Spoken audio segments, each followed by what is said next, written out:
गुरुदेव, कोटि कोटि नमन। अपनी आज्ञा और आशीर्वाद दे प्रभु मुझे। प्रकरण 4 भाग 2। यदि तुम अपने साधारण उत्तरदायित्वों को त्याग देने का हठ करोगे तो निरंतर दुर्भाग्य का शिकार बनोगे और ईश्वर को पाने में असमर्थ रहोगे। सांसारिक अनुभव के बिना तुम अपने पूर्व कर्मों को समझ नहीं सकते। उत्तर में भगवत गीता के सनातन शब्द मेरे होठों पर उभर आए। यदि कोई अतिशय दुराचारी भी अनन्य भाव से मुझे भजता है तो उसके पिछले दुष्कर्मों का प्रभाव शीघ्र ही नष्ट हो जाता है। महात्मा बनकर वह शीघ्र शाश्वत शांति को प्राप्त करता है। हे कुंती पुत्र, तुम ये निश्चित रूप से जान लो, जो भक्त मुझ में पूर्ण विश्वास रखता है उसका कभी विनाश नहीं होता। किंतु उस युवक द्वारा दृढ़तापूर्वक की गई भविष्यवाणी ने मेरे विश्वास को थोड़ा सा हिला दिया था। अपने हृदय की पूर्ण भक्ति से मैंने मन ही मन ईश्वर से प्रार्थना की, अभी यहीं और इसी क्षण मेरी सारी व्यग्रता को दूर कर मुझे उत्तर दो। तुम क्या चाहते हो, मैं सन्यासी का जीवन व्यतीत करूं या संसारी मनुष्य का?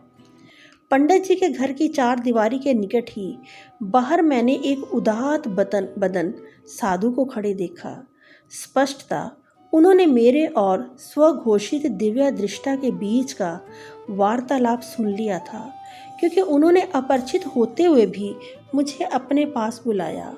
उनके प्रशांत नेत्रों से मैंने एक प्रचंड शक्ति को प्रवाहित होते अनुभव किया। वत्स, उस मूड की बात मत सुनो। तुम्हारी प्रार्थना के प्रत्युत्तर स्वरूप ईश्वर मुझे तुम्हें ये आश्वासन देने का निर्देश दे रहे हैं कि तुम्हारे जीवन का एकमेव मार्ग संन्यास ही है। विस्मय और कृतज्ञता के साथ इस निर्णायक संदेश पर मैं प्रसन्नता से मुस्कुराया। उस आदमी से दूर होकर इधर चले आओ। आंगन में वह मूड मुझे बुला रहा था। मेरे उस संतवत मार्गदर्शक ने आशीर्वाद मुद्रा में हाथ उठाया और फिर वो धीरे धीरे चले गए। वह साधु भी तुम्हारे समान पागल ही है। यह मनोज्ञ टिप्पणी करने वाले श्वेत केशधारी पंडित जी थे। वे और उनके सपुत्र मेरी ओर शोचनीय दृष्टि से देख रहे थे। मैंने सुना है कि उसने भी ईश्वर की संदिग्ध खोज के लिए अपना घर बार छोड़ दिया है। मैंने मुंह फेर लिया। अनंतदा की ओर मुड़कर मैंने कहा कि मैं इन लोगों से और किसी तर्क में नहीं उलझना चाहता। मेरे हतोत्साहित भाई तत्काल प्रस्थान के लिए मान गए। हम लोग शीघ्र ही कोलकाता जाने वाली गाड़ी पर सवार हो गए। श्रीमान गुप्तचर जी, यह तो बताइए कि आपको पता कैसे चला कि मैं दो साथियों के साथ भागा हूँ? मैंने अपनी उबलती जिज्ञासा शांत करने के लिए घर जाते हुए रास्ते में अनंतदा से पूछा। वे शरारत भरे ढंग से मुस्कुराए। तुम्हारे स्कूल में मुझे पता चला कि अमर अपनी कक्षा से बाहर चला गया था और लौटकर नहीं आया था। मैं अगले दिन सुबह उसके घर गया और वहाँ एक निशान लगाया हुआ एक टाइम टेबल खोज निकाला। अमर के पिता उसी समय घोड़ा गाड़ी से बाहर जा रहे थे और कोचवान से बात कर रहे थे। आज मेरा बेटा स्कूल जाने के लिए मेरे साथ गाड़ी में नहीं जाएगा, वह गायब हो गया है, पिता ने दुख भरे स्वर में कहा। मैंने एक साथी कोचवान से सुना है कि आपका बेटा और दो अन्य लड़के यूरोपियन पोशाक पहने हावड़ा स्टेशन में एक गाड़ी में चढ़कर कहीं चले गए हैं, कोचवान ने कहा।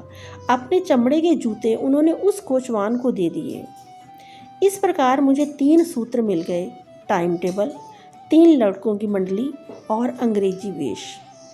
अनंतदा के रहस्योद्घाटनों को मैं हंसी और खींच के मिले जुले भावों के साथ सुन रहा था।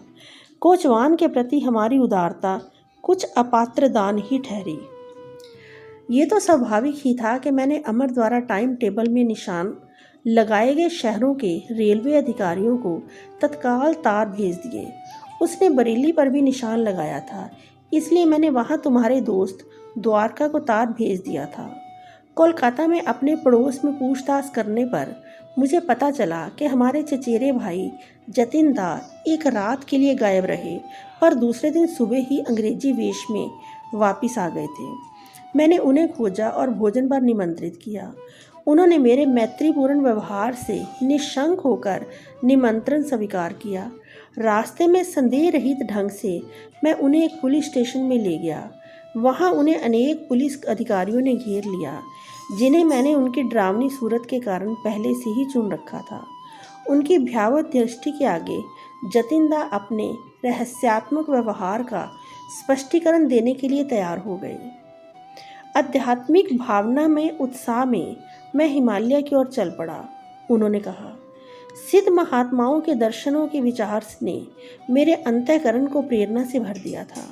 परंतु जैसे ही मुकंद ने कहा कि हिमालय की गुफाओं में जब हम समाधि में बैठ जाएंगे, तब बाघ भी वशीभूत होकर हमारे इर्द गिर्द पालतू बिल्लियों की भांति बैठेंगे, तो मेरा सारा जोश ठंडा हो गया और ललाट पर पसीने की बूंदें झलकने लगी। मैंने सोचा, तब क्या होगा यदि हमारे योग बल से हिंसक बाघों का स्वभाव नहीं बदल सका, तो क्या वे हमारे साथ घरेलू बिल्लियों का साथ आचरण करेंगे?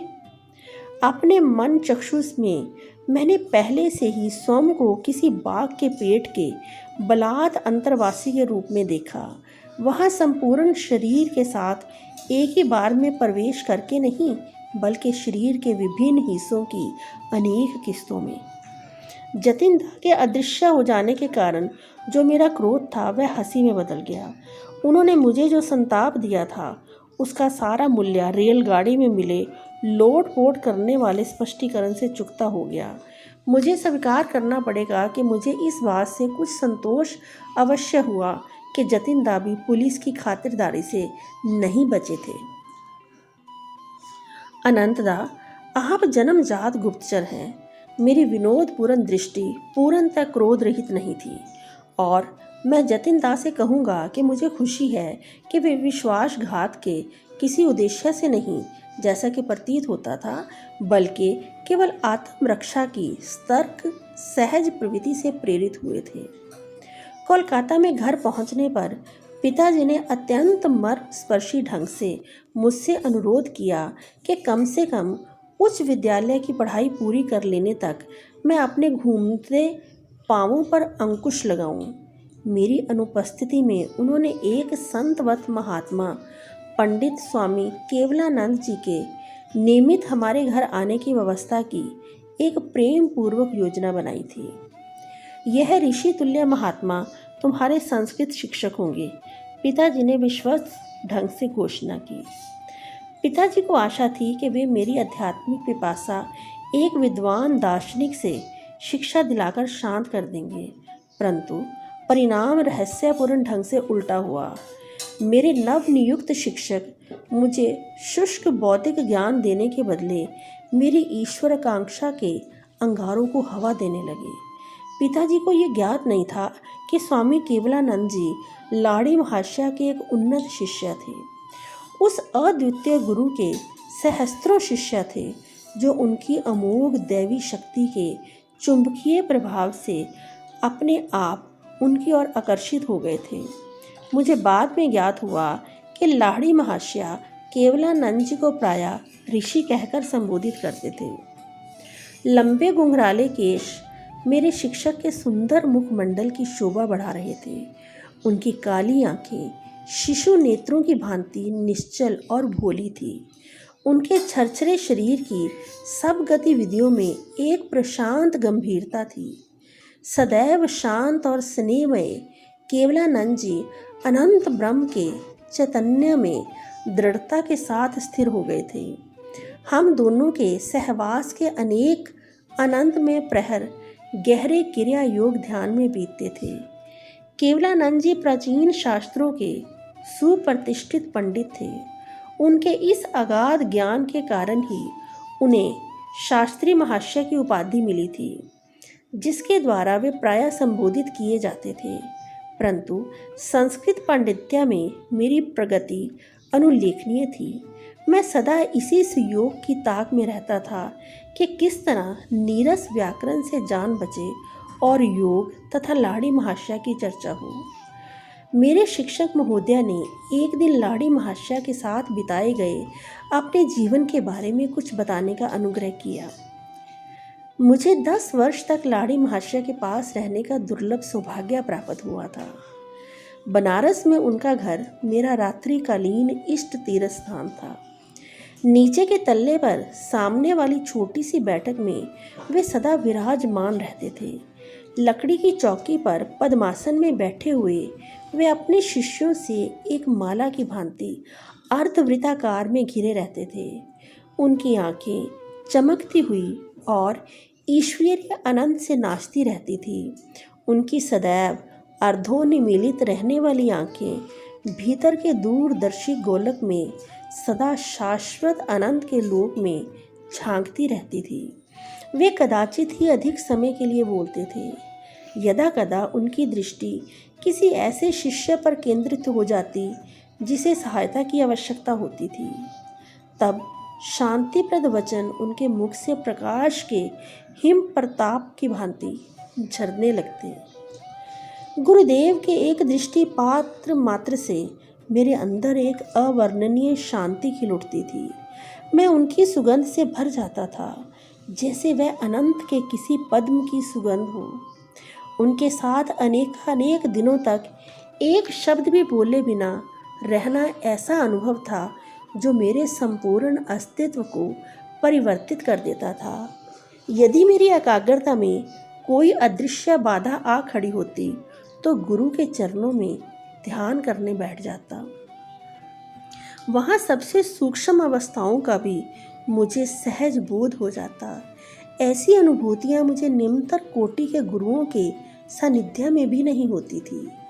गुरुदेव ईश्वर के सजीव मंदिर थे, जिनके गुप्त द्वार भक्ति के माध्यम से सभी शिष्यों के लिए खुले रहते थे। लाड़ी महाशय शास्त्रों के पुस्तकीय टीकाकार नहीं थे। वे सहज ही दैवी पुस्तकालय में डुबकी लगा लेते थे।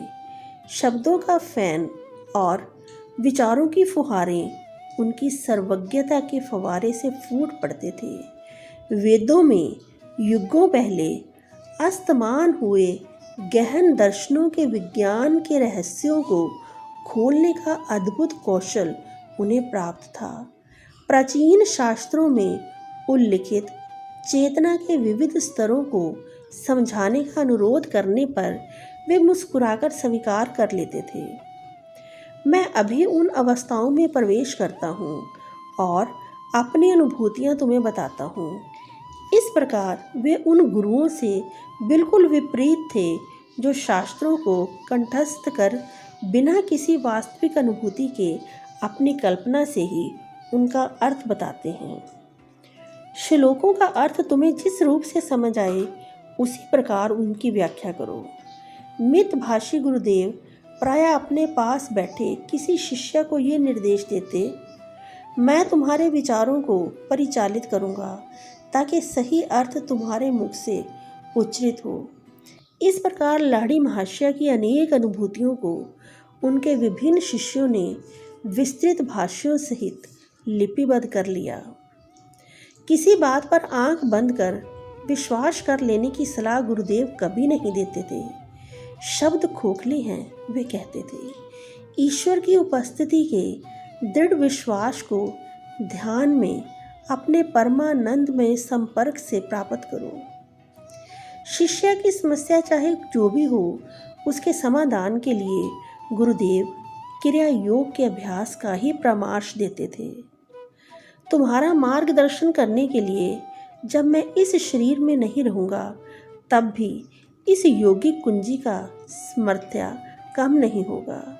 यह प्रविधि भव्य प्रेरणाओं की तरह जल्द बांधकर अलमारी में रखकर भूल जाने की वस्तु नहीं है। क्रिया योग के माध्यम से अनवरत अपने मुक्ति पथ पर चलते जाओ। जिस क्रिया की शक्ति इसके अभ्यास में निहित है। मैं स्वयं क्रिया को मानव के अभी तक स्वतः प्रयास द्वारा अनंत ईश्वर की खोज के लिए विकसित साधनों में सबसे अधिक प्रभावशाली मानता हूँ। केवलानंद जी के इस उत्साहपूर्ण प्रमाण के साथ अपना कथन समापन किया। इसके अभ्यास से सभी मनुष्यों में छिपे सर्वव्यापी ईश्वर लाड़ी महाशय और उनके अनेक शिष्यों की देह में प्रत्यक्ष रूप में अवस्थित हुए प्रकट। ईसा मसीह की तरह एक चमत्कार लाड़ी महाशय द्वारा केवलानंद जी की उपस्थिति में हुआ। एक दिन उन्होंने वह कहानी मुझे सुनाई। सामने मेज पर पड़ी संस्कृत की पुस्तकों से हटी उनकी आंखें सुदूर कहीं लगी हुई थी। एक दृष्टिहीन शिष्या रामू के लिए मैं करुणार्ध अनुभव करने लगा। क्या उसकी आंखों की ज्योति कभी लौट कर नहीं आ सकती?